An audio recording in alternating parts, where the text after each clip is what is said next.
I mean, I do think there are tons of things that you can do with an AI podcaster that you would not be able to do with a human podcaster, just because you would never be able to scale it that way, right? There will be lots of fun ways that we will be able to personalize the content itself to the individual consumer on the end that I think will make it really valuable. Hello, everybody. This is another episode of Off Topics interview series where we interview incredible founders, executives, and folks from the startup industry, tech industry, and kind of all over the US and abroad. So today I'm super excited to be here with Janine from Inception Point AI. Hi. Janine, thank you for inviting us to your place and agreeing to have this interview. Yeah, of course. So nice to be here. Thank you. Very nice to meet you all. Can you give a quick intro about who you are and what Inception Point does? Sure. Yeah, my name is Janine Wright. I'm the CEO of Inception Point AI, and we create AI-generated personalities and the AI-generated content that powers them. And we have grown up in the audio space, so we primarily do it now in podcasting. We make AI-generated podcast hosts and AI-generated podcast content. And now we're moving over into video, making 360 creators. So we say like the next Mr. Beast, the next Oprah, the next Alex Cooper, all AI-generated. Oh, and by the way, you can just talk to me. Sure. Yeah. Amazing. And, you know, you've worked in this space before at Wondery and then at Simplecast. You know, why join Inception Point AI and what was kind of the rationale there? Yeah, so I previously founded a company in the podcasting space called Simplecast, and I grew it and sold it to SiriusXM. And then I was there for a while until Amazon recruited me over, where I was the COO of Wondery. And then I left Wondery about a year and a half ago, really because I had the bug to start another company again. I had been working at big bureaucratic organizations and was ready to get to building again. Right. So about a year and a half ago, I thought I'm going to try and get my band back together with my Simplecast team. So I pulled together some of the folks that I'd worked with previously, and we were hunting for our idea. And we were following the Stanford Business School approach to research-driven innovation. I mean, we were looking at a bunch of different sectors and what were problems that were interesting that needed to be solved, and where could AI really help? And so we were on the hunt, speed pitching each other ideas. And then about early this summer, I got the craziest email that I've ever gotten in my life. A person who had been a customer of Simplecast, his name's William Corbin, he's the founder of Inception Point. He reached out to me and said that he had taken all of his LinkedIn contacts and put them into AI and asked them who should be the CEO of his company. And it said me. And he thinks that we should have lunch. That's a great pitch. It is a great pitch. I mean, how can you say no to an email like that? So we went and had lunch here in Venice, California. And, basically he told me about what he had been building. William, he is one of those consummate tinkerer, tech, visionary people who always sees what the next cool thing is that's happening. I mean, he told me the other day that he had signed up for Coinbase so early that he got a free Bitcoin for signing up. That was a really early on. I think one of the first 100 people to sign up something. So he's just one of those people who's always doing the next thing. And he had some friends who were very early at OpenAI. And this was back in 2019, early 2020, when they're hey, this thing's coming out. It's going to be really cool. Era. So this is GPT-2 or something. I don't know, very, very early.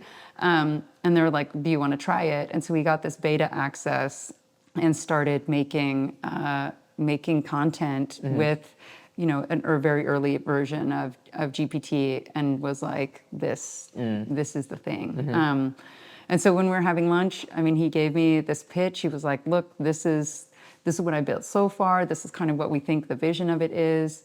And boy, I knew in that meeting, this is it. So I came home, immediately called some of the other folks that I had been engaging with from Simplecast and was like, we found it, we need to join this team. And Wow. so the three of us, my lead AI engineer, my head of product, and me, came over to and join the Inception Point team. And now that's it. That's the 8 of us. We're jamming.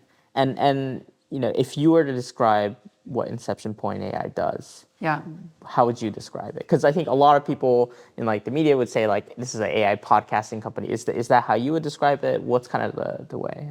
Yeah, I mean, really, we are marrying human creativity with this incredibly powerful, the most powerful creative tool that was ever made, AI. Right. And that's really where you get the magic. So it's not like we're just, putting random things into ChatGPT or into Sora or whatever, and are like make content. Right. There is a very large amount of human creativity that goes into, particularly the very first part of the process. So. We do a lot of character development, the same way that that you would think of somebody who is making a new video game is designing the starring character of a video game, right? So we give these characters very rich backstories. We give them hopes and dreams and aspirations. We give them even like flaws and weaknesses and idiosyncrasies because that makes them, more relatable, right? I mean, people don't love perfect people. Yes. So, if you make them more layered, then you get more engagement and they seem more authentic. So we do a lot of character development. And then we really think about like, what kinds of stories is this person going to tell? What kinds of content are they going to want to make? And what platforms are they going to really thrive on? Like you might have somebody who is more TikTok-like, and somebody who's more Instagram-like, and somebody who's more YouTube, or somebody who's more likely to be a, podcast host or a radio host. And so you think about like, where are they going to thrive? And then you design, these aspects of it. And then the creators in our team, like the creative team is always paired with the tech team. And so the AI engineer is essentially going along behind them and automating everything that they could possibly automate along the way, so that once this personality and the stories that they're going to want to tell in the world is complete, like you can do it very dynamically going forward.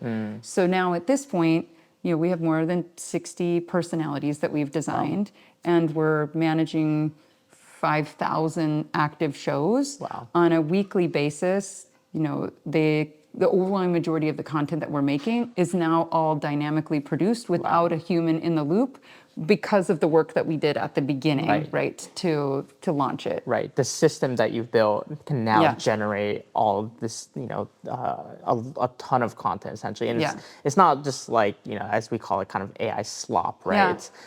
I think on your website you mentioned this, but it's really interesting because, what we call AI slop, it feels like if it's in real life, if you have 20 people as who comes to listen to your talk show every week, it's pretty relevant. Like it's pretty incredible. But then the second it's online, if it's like a podcast, for some reason that's not acceptable anymore.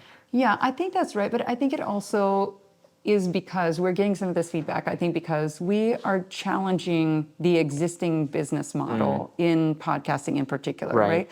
So really, previously, there's only 2 ways to make money in podcasting, right? You get a big enough audience together, and you can monetize it through advertising, or you can do, hyper specialized content that people are willing to pay subscription or additional revenue for, right? So if you're trying to get together audience, most people think like, oh, I need to build really big shows because then I'm going to be able to most effectively advertise, monetize through thousands to millions, tens of thousands, hundreds of thousands, millions of downloads a month, right? One of the most tragic things about working at Wondery was we would have these really fantastic shows that were resonating with what any normal person I think would think of as big audiences, but because our talent costs, marketing costs, production costs were so high, they're getting tens of thousands, sometimes hundreds of thousands of downloads a month, and we would still need to cancel them because we weren't making our nut on them, right? Right. So here, we're challenging that paradigm by saying that there's plenty of room out there in podcasting. And in fact, most of it has never been done before for us to create, let's call it an audio version of Reddit or an audio version of Pinterest or Wikipedia, right? To make content that people like and are interested in and want to consume, but maybe they want it in an audio form because they're tired of being on devices all day or in front of their computer, right? Or they're an auditory learner, right? And if we can make a podcast that hits 20 people, 50 people, 100 people, and then we can replicate that 100 times, 1,000 times, then I can aggregate that audience and I can monetize it in the same way that that other big platforms monetize reaching niches and micro communities. It just hasn't been done in podcasting before, and so some people are allergic to trying a new way. Sure. Yeah. I really like how you start off with the personalities. Yeah. And what was kind of the thesis there? Because I think most people would think of, the idea maybe first, and then fit an AI avatar, like a personality, to that show. Yeah. So the truth is that we thought just like you did first. So we started with content first, and we were making content, a bunch of different kinds of content, bunch of different kinds of content experiments. And because we have been able to get the cost down so low, right? It costs us about $1 an episode in audio. Wow. Where, in my previous experience, maybe we were spending tens of thousands of dollars per episode. So when you're spending $1 an episode, it means you have unlimited creative exploration, right? If I want to make 10 different versions of a show or 15 different versions of a show or 10 different versions of a personality, I can try it all and I can see what works. And then I lean into the things that are working and I deprecate the ones that are not working, right? So at the beginning, we were just making a bunch of different kinds of content and trying to see what worked and what didn't. And then about a year ago, we kind of had this aha moment that, part of the reason why these podcasts do well is because people like the host, right? I'm sure you really resonate with your audience. And so is the tech there yet for us to create personalities that might have a consistent, sound, a consistent look and feel, and then attach them to the content, and then let's see what happens. Right. And so we started designing these personalities, and lo and behold, they started doing really well, kicking the pants off of some of our existing content. Right. And then really, where it really was dialed in for us is we went back to some of our existing content and we layered in a personality. And we always tease my co-founder, William Corbin, that there was a podcast that he was hosting called I Am GPT'd. And we designed a personality and then we put it on I Am GPT, and it did 7x what William hosting was doing. And so we always joke now that we designed a personality better than our founder. Which is, I think, something everybody should aspire to. So then we went back, remastered these shows, and saw that when we found a personality that resonated, people were more likely to listen through the episode. They're more likely to listen to more episodes. And then really interesting, they're more likely to respond to our prompts and asks. So if we said something like, rate and review us online or subscribe on Apple, if they had a personality that they connected to and was consistent through the content, different versions of the content or content cycles, then they were much more likely to respond to our prompts. And so then we really started leaning into personality curation and what went into the vertical prompt engineering behind personalities. Interesting, because when I first read about Inception Point, I thought it was far more kind of format heavy, and I think in general in content creation, especially on YouTube, there's these creators that are very focused on format, like Mr. Beast, right? Incredibly gifted at that. And then on the other side, you have personality, and that's when Emma Chamberlain shines, right? Whatever she does, I'll just watch because she's just incredible, right, as a person. And I thought Inception Point was more towards just formatting, but it seems like you're kind of pushing towards the personality side, and then testing different content formats on top of that. I think we're both. We kind of organize our content in 3 different tiers: low touch, medium touch, and high touch. And so the low touch, a lot of that is things that AI is really good at doing in a very automated way. So let's say hyper-localized, hyper-personalized content. So for example, we have a series of fishing reports, surf reports, weather reports, pollen reports, local news, local politics, local crime. Like these are things that's very difficult for an individual creator to get up every day at 5:45 and report on what the surf report is like at the beach right down the street from us, right? So the things that AI is very good at, and so we do a lot of audiobooks that we're pulling from the public domain, or things very low touch things that's just information that people want as they think about what's the information that I want on a regular basis. Then kind of the medium touch stuff is where we are trying to design a personality in a content niche. So, we might do stuff in the home and garden space, or we might do stuff in the kitchen, or like these different kind of content, sports, tabletop gaming, right? These, and so we'll design a personality and then design a bunch of different kinds of content around that personality in this space. And then the like high touch area is where we really are trying to design like the next Mr. Beast, right? So that's when we think about, a lot of crafting around who this personality is going to be, what channels are they going to be on, how are we going to monetize them? You're doing lots of testing every step of the way, to figure out and optimize for this, and more trying to grow a larger audience. So we call it a whale and long tail strategy to be able to move on both ends of the spectrum, and it's all underlined by the data layer that we're able to get back and continually learn. At this point, we've made 170,000 podcast episodes. The learnings from that must be incredible. The learnings are amazing, right? And being able to do, really for the first time, multivariant testing on personality and on content at scale, like it's never really been done before. And the way that it revolutionized the optimization of the web, right? Remember that Facebook article, like 50 Shades of Blue, right? I think we're going to see the same thing happening with personality and content. I'm sure you've tested this, but like, the same content or the content format, let's say like, weather in this region, or like the fishing report, but with multiple personalities.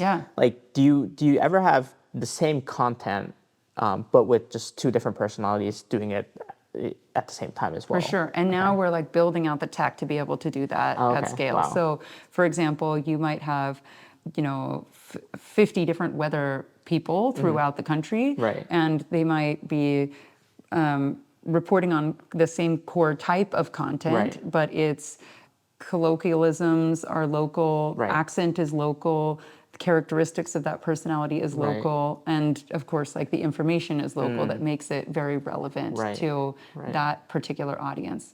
And it's not just for things like, weather that change by region. I mean, there's different things that people are interested in different regions, different social trends, different fads, even different language and dialects in different regions. And so you can really think about like how are you able to design both personality and content. And over time, one of the things that we're really excited about is people being able to do dynamically created personalized content, so that you can say what I want, how I want to experience my, all the news that I want and all the cool things that I'm interested in and all of this. I want it read by, this kind of person with this kind of accent, with this kind of personality.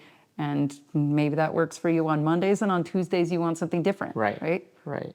I think in like sports, for example, I remember the NFL when they partnered with like Amazon, right? They had like Dude Perfect also, like have commentary on the game, while they had other like regular folks do it as well. They had like multiple creators do it. It feels like this is the next kind of version of that where you can almost have any type of content, let's say like news or like even sports news, right? Yeah. You can have it read to you in so many different formats by all these different personalities. Yeah. Makes sense. And I think, maybe because of video gaming or, the way that the younger generations are much more tech forward, like you see Gen Alpha, younger generations very much engaging with wanting to be able to personalize, right? Like when you can put an infinite number of skins and attributes to your video game avatar, they think, why doesn't the rest of the world work like that? Right.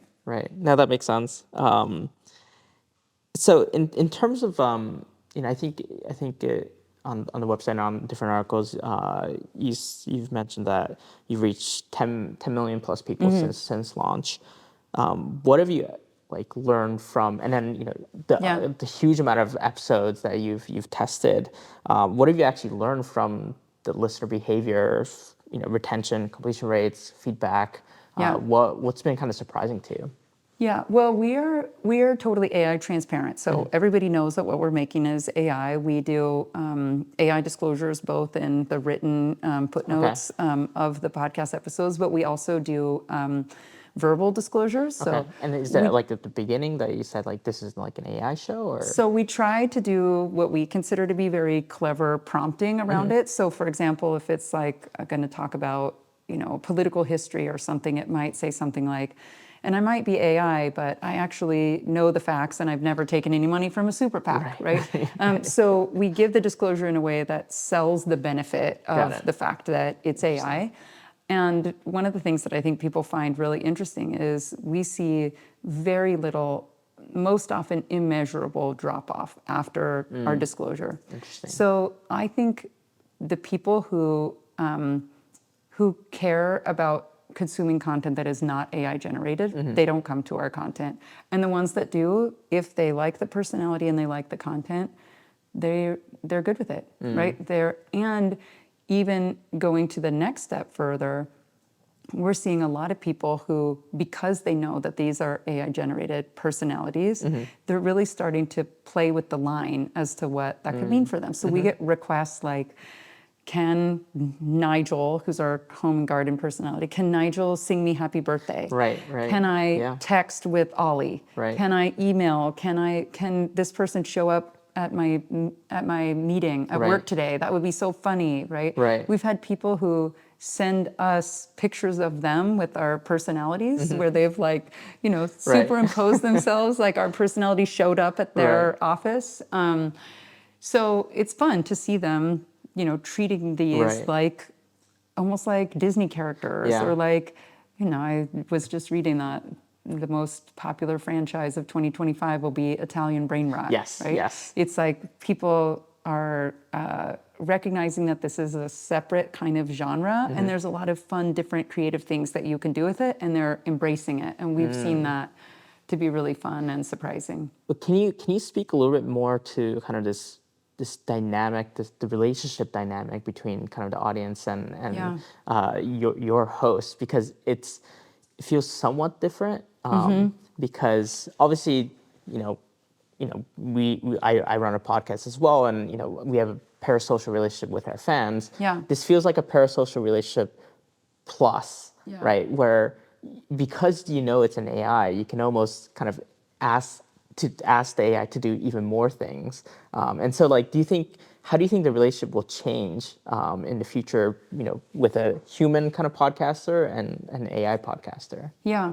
I mean, I do think there are tons of things that you can do with an AI podcaster that you would not be able to do with a human podcaster, just because you would never be able to scale it that way, right? Like the way that you can personalize the content. They could text, they could talk on the phone, they could email, they could, with thousands of fans, hundreds of thousands of fans, in ways that go beyond the capacity of a human creator. And there will be lots of fun ways that we will be able to personalize the content itself to the individual consumer on the end, that I think will make it really valuable. But I mean, I think part of what you're asking is like, how do we figure out like where the line is and what is what should be okay, right? And I think that's part of a really important conversation that we want to engage with society in general about how are we going to grow up alongside AI, and how are we going to navigate what should be the standards and norms in engaging with AI content, especially for vulnerable communities where mental health issues, or people who are young, or people who might be more easily deceived. And then, even ways that we go about making sure that we protect people from over trusting something that at the end of the day is only as good as the underlying software and information that we give it, right? So we do think, internally, we have designed our system so that we have network control over all of our personalities. So if we need to build in additional safeguards, like they won't talk about self-harm, they won't teach people how to make weapons, right? All sorts of different things like that. And we talk internally a lot about what are the ethics and responsibilities, what should be the standards as we continue to build. And we engage with other smart people in the space who are thinking about these issues too. And we're going to have to continue to figure them out together, right? I think you're right that it is kind of human nature to want to engage very directly with people. And we know that it's also human nature for people to anthropomorphize things and treat things that aren't living as if they are living. And so we know that we have a deep responsibility to make sure that we can build this so that it's being used for good and for people to get more information and get joy from the content that they're experiencing, and that we protect against any potential harms. Yeah, it's just so fascinating because I think because you disclose that it's an AI and people understand that, it feels like the relationship slightly shifts because of that as well, and like for good and for potentially bad. And obviously you want to help kind of prevent all the bad stuff, but in terms of the good stuff, there's so many. It's a new type of relationship that I don't think we've really seen before. That you see now on like ChatGPT, right, where people confide in things a little bit more. They're a little bit more trusting. Maybe they're willing to kind of share more thoughts. Maybe they're willing to like ask more things as well. I think in Japan, like maybe in Japan people are less willing to ask something more directly to another human being, but they are more willing to ask for an AI, right? And so like it's this really interesting shift in dynamic that we're going to see with these AI personalities. I think so too. Yeah, and I mean one of the big mistakes that OpenAI, that has like the infinite resources, right, in going from ChatGPT 4 to ChatGPT 5, where people were upset about the personality of the new model, right? And then you saw OpenAI look to hire storytellers and content creators. And I don't know if it's in Japan, but I'm already starting to see some of the testing that ChatGPT is doing with new kind of personalities, and the extent to which it will talk about itself as an I or a me. And then you're seeing a lot of people on the other end as users who are feeling very much like their ChatGPT experience is personalized to them, right? So people will refer to my ChatGPT, and I only want to use mine because mine knows me, and I don't want to use my husband's because that's going to give me all the wrong information, right? So our like longer term vision is, we believe we're building the infrastructure for launching and customizing personalities at scale. And there will be a ton of frontier applications as people start to engage more and more with AI with a human-like personality kind of interface, right? When you think about your digital therapist, doctor, personal trainer, and then of course like the multi-trillion-dollar robotics industry. Yeah, I mean, people are going to want personalities attached to some, and maybe not to others, but definitely there's going to be areas where they definitely want it.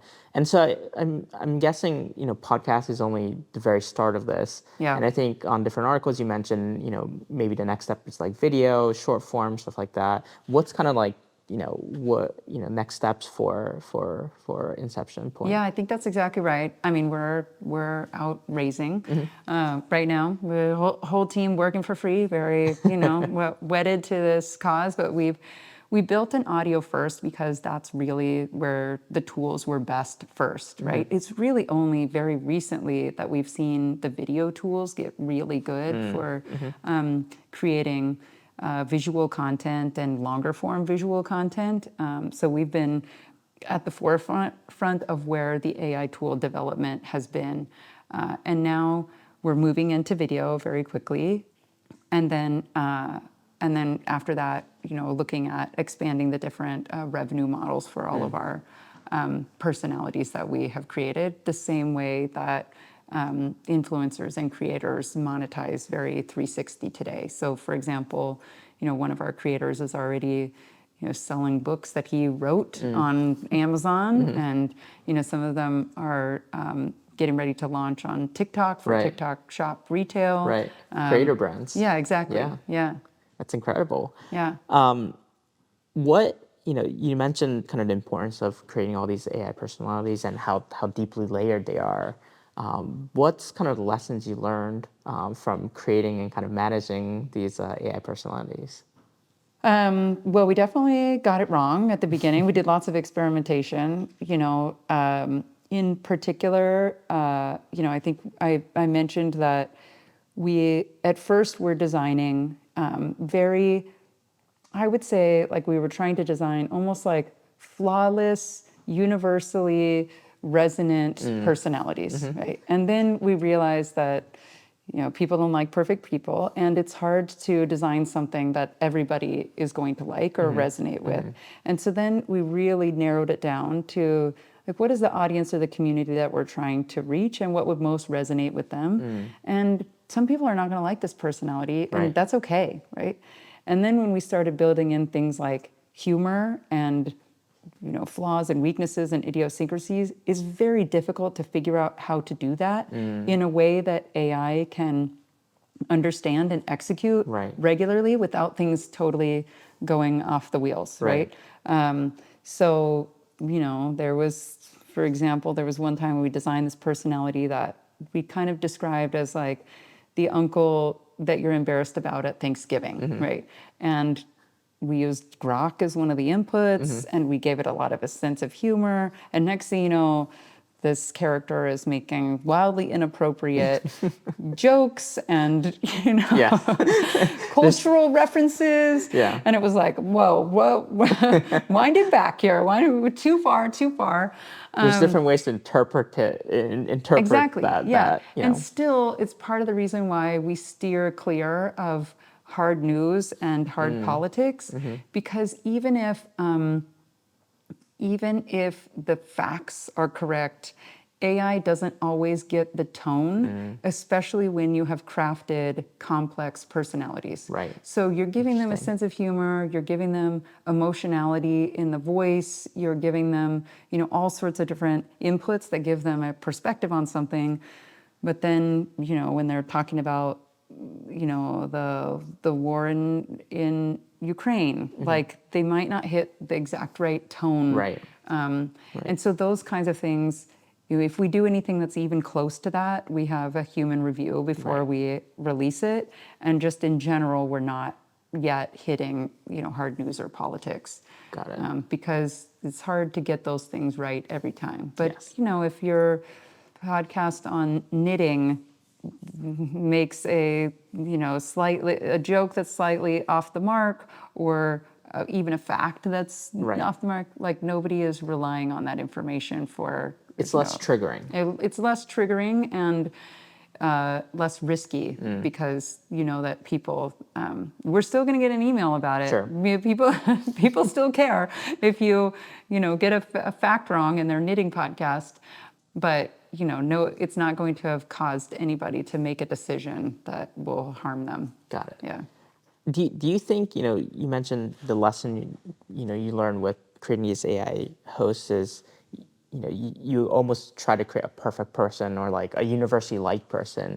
Do you think that almost stems from, the the general bias that we've had in this industry for a very long time, where we have to have a massive like scaled hit, and then as content becomes more scaled, it tends to become less and less extreme, right? Yeah. Or like more, it's less kind of biased, or it's less like toned, right? It's kind of toned down a little bit. Yeah, move to the middle, move yeah, to the masses. exactly, right? exactly. Yeah. Yeah, and I think there's a little bit in there of like that, the universal, maybe human desire to be liked. Oh, and I want my content to be liked. I don't want Yes. people to not like it. But then you realize that like the things that most people are not liked by everybody, and that's okay, right? Right. I know that I'm not everybody's cup of tea, and I'm okay with that, Right. And you start to realize that those people become even more interesting because they are layered, right? Right. When it's like, oh, sometimes, every once in a while he says something that's kind of, that kind of rubs me the wrong way, Yeah. but that's okay. That's just him, Yeah. right? And then it becomes more authentic that way. Yeah. Interesting. In terms of your previous experiences were more geared towards getting big hits, right? Big IP. And obviously in Inception Point AI, you're still trying to get big hits. Yeah. But the model has shifted very dramatically. How do you kind of reconcile between the two, and what's kind of the unlearnings that you've had to have transitioning into this role? Yeah. I mean, certainly having to like break my previous thinking around needing everything to be a big hit. And I think, I'll sit down for a lot of these interviews, or I'll talk to people that I used to work with, and everybody's like, well, what's your biggest show? How well is your biggest show doing? How many downloads a month is your Yeah. biggest show getting, right? It's the natural question. It's the we natural ask. question, yeah. And I keep thinking, we don't even think like that. Right. I don't even look at the data like that. How do you actually look at the data then? Yeah, so I look at it in aggregate across the board, and I look to see, it costs us about $1 an episode, and if 20 people listen to an episode with programmatic advertising, I've reached unit profitability on that episode.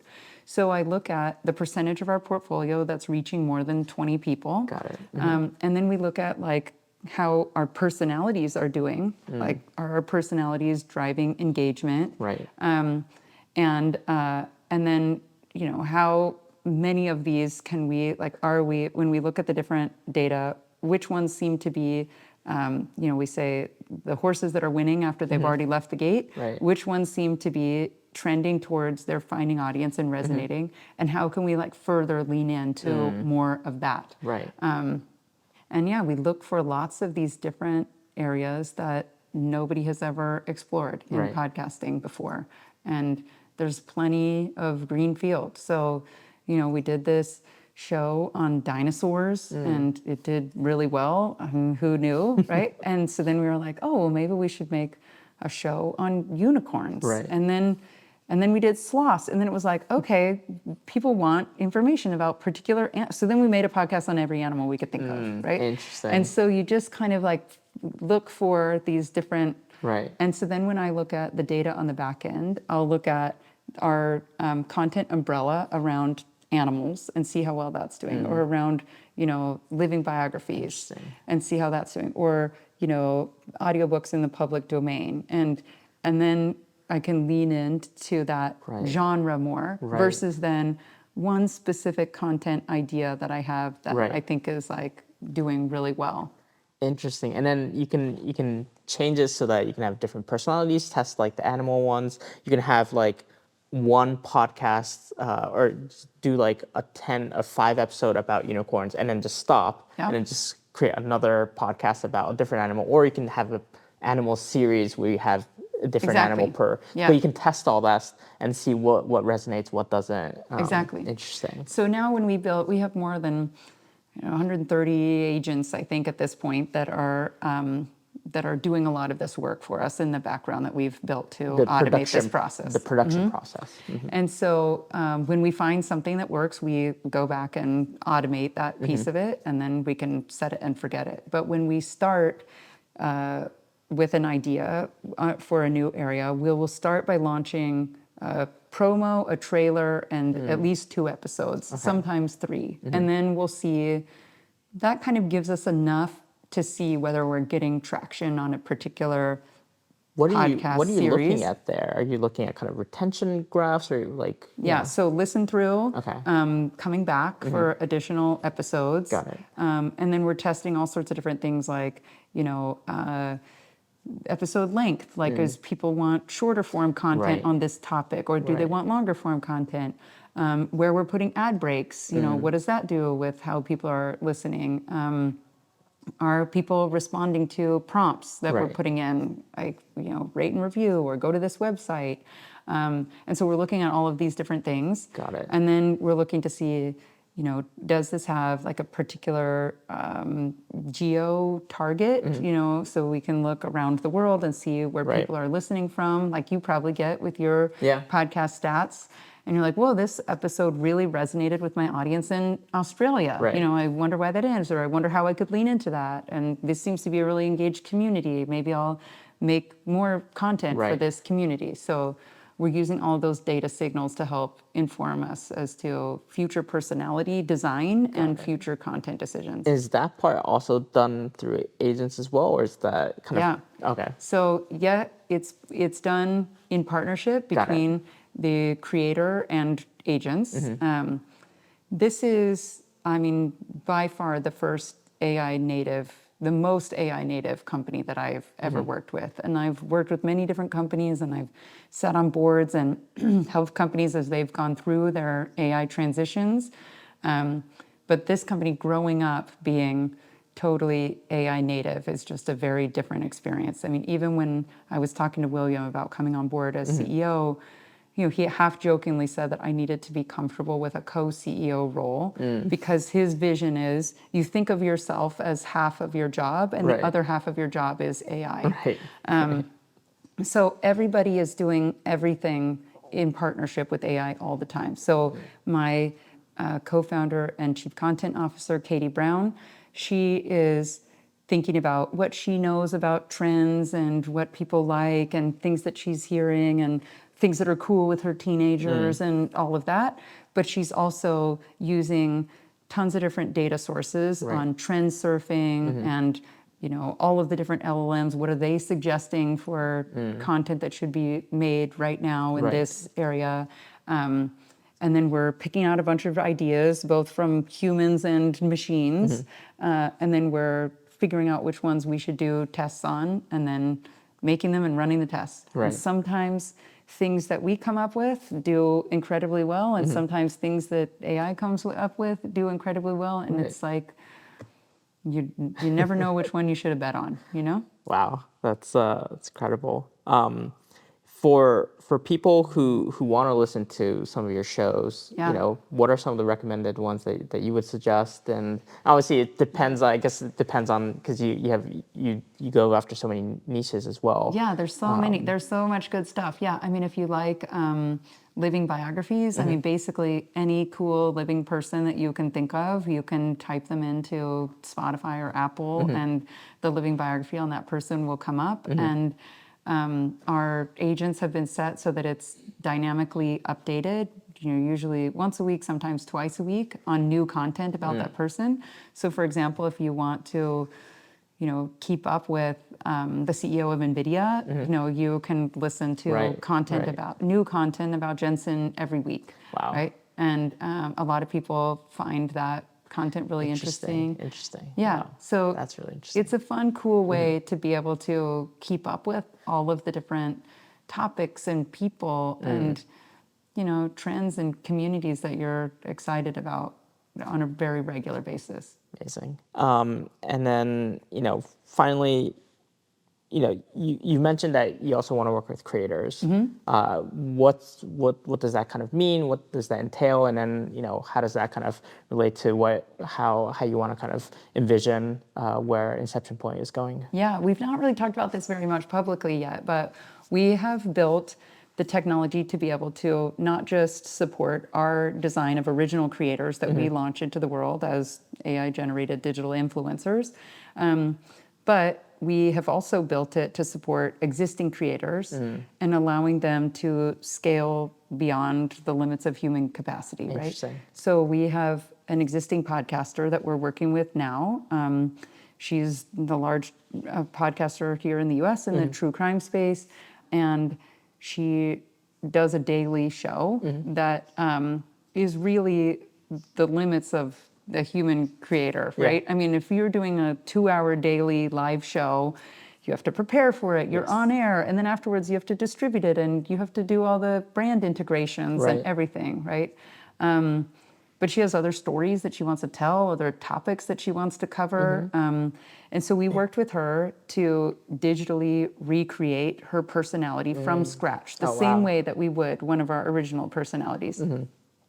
And it was a really fun, interesting process. I mean, one that I've even thought maybe I need to, write a New Yorker article about or something, because it speaks so much to our human nature. Like, what things do you want to be memorialized in a machine about you, right? And when I tell somebody, we need to include your flaws and weaknesses and idiosyncrasies because that's what makes you human.